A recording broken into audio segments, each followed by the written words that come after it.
Chicago's L system winds its way through what is often called a city of neighborhoods. But wait! Breaking news! There actually are no official neighborhoods in Chicago. There are a number of ways the city draws boundaries, but let's focus on three big ones: wards and community areas and neighborhoods. Oh my! The city uses wards to define the voting districts for its 50 city council seats.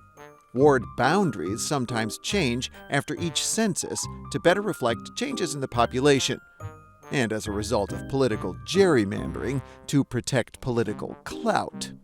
Okay, pretty simple, even if the map isn't. Next up, we have community areas. In the 1920s, a group of demographers from the University of Chicago mapped out 77 community areas, defined by statistics like demographics, income, and crime.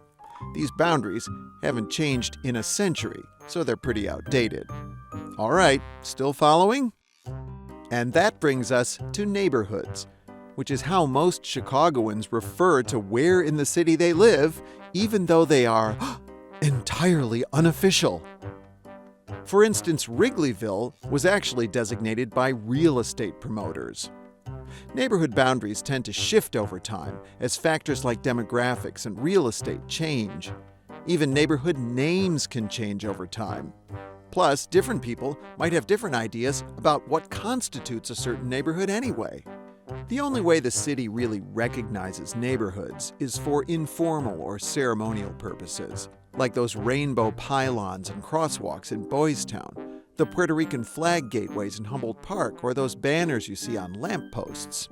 Neighborhoods don't have anything to do with how the city governs or tracks data.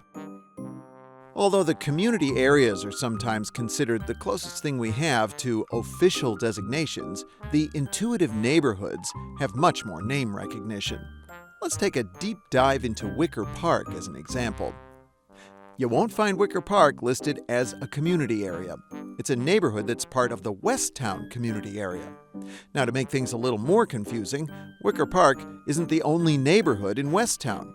There's also Ukrainian Village, East Village, Noble Square, and, wait for it, the Westtown neighborhood. And you know how people often lump Wicker Park and Bucktown together? Wrong. Bucktown is part of the Logan Square community area. Oh, and don't even get me started on the wards in Wicker Park. And the madness doesn't stop there. Chinatown is part of Armour Square. Old Town straddles two community areas, Lincoln Park and the near North Side.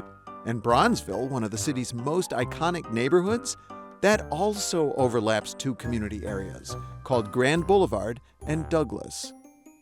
Yes, Chicago is a city of neighborhoods, but the next time someone says Chicago has 77 neighborhoods, nope, we have 77 community areas. So when you're riding home on a packed L car, look around you. It's you and your neighbors who define the neighborhoods. And that's about as straightforward as no ketchup on a hot dog.